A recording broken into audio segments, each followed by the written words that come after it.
give you the announcements first, because then you'll walk out. I need amplification. When I was about 14 years old, I went to an anti-Nazi rally, and it was addressed by the mayor of New York City. It was in New York City at the time, Fiorello LaGuardia. And just as he started speaking, the loudspeaker went off, and he said, and I'll remember these words always, "When I raise my voice against fascism, Nazism, terrorism, and destroy personal rights, I don't need amplification. I can speak without amplification." And so I can also. Shabbat shalom to all of you this morning. Thank you for joining us here at Adat Ari. I want to thank those who participated in our services, the Darshan, of course, Oh, I do need it, huh? Fiorello LaGuardia was much better than I am. The Darshan, Rabbi Bernhardt, Gabayim Ray Glasser, and Jim Lesserman. Torah readers, Jordan Petakovsky, Cantor Aronoff, Isaac Harris, Sandy Samuels, Gabriel Rasha, and Yvonne Emus. Haftarah, Jordan Petakovsky, Ashrei Paige Miller, and the Aliyah coordinator, Gary Spavak. Ushers, Cindy Ulch, greeters, Mike Smith, and Micah Bernhardt. I want to welcome all of you here to the Adat Ari community, and I wish a mazel tov to Deborah and Eric Petakovsky on the occasion of their daughter Jordan's bat mitzvah. And I thank the congregation for sponsoring. I want to thank, on behalf of the congregation, I want to thank them for sponsoring the Kiddush luncheon today. The Adat Ari Sisterhood would like to invite you to join them for a casual evening entitled Eat, Drink, and Be Miriam, a woman's Passover celebration on March 13th at 7:30 p.m. Please refer to your Shabbat Shalom announcement sheet for all the information on how to participate. I'd like to, next week, past President honoree will be Stan Weiner, who served in 1977 and again in 1986, 77 and 86. We will welcome him back to the Bima. Shabbat Shalom. And now to give you a little reminiscence, I'm truly honored to be here on the Bima and help celebrate the 75th anniversary of Adat Ari, formerly the Valley Jewish Community Center and Temple. I'm quite sure that this honor is not being given to me because of anything special that I may have done, but only because I'm the oldest living past president in this congregation.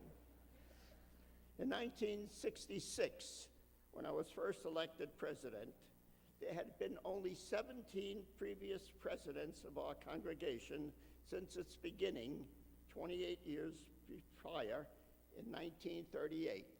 17 presidents since 38.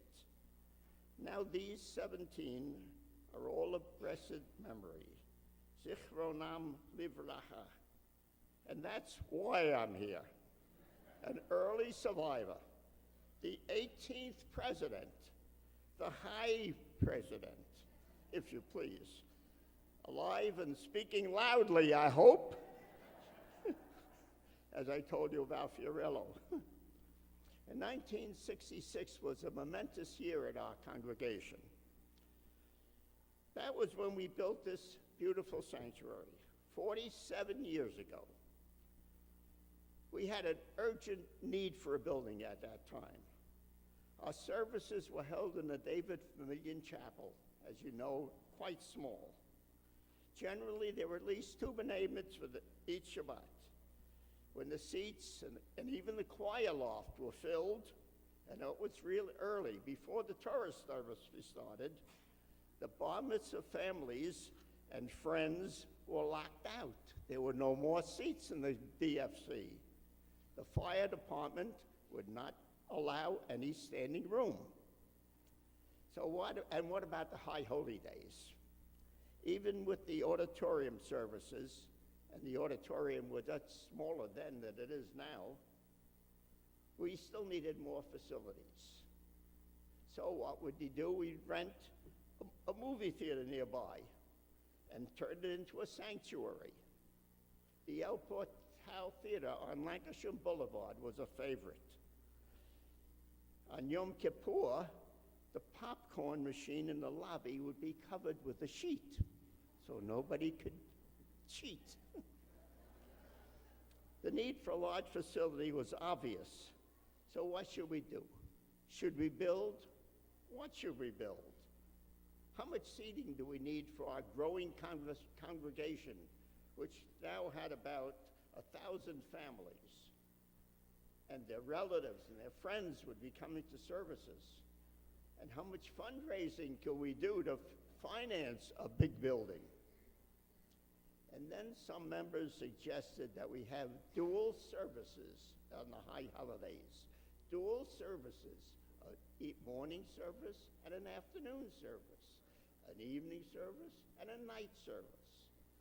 But there was much criticism to that idea. No way. It would never work. We'd never do it.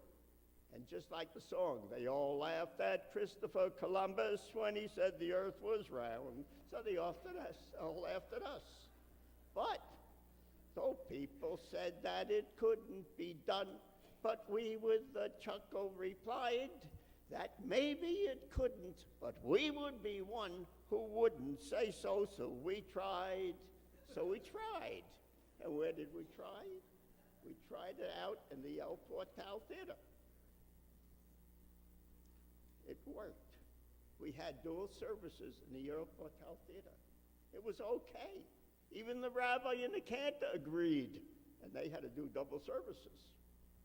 So quickly we signed contracts with the architect, Percival Goodman, and with the building constructor, and now we went and started building a new sanctuary. Of course, there were the usual delays and problems in construction. Let me give you one example. You see these 6 wooden beams up here? That held up the job.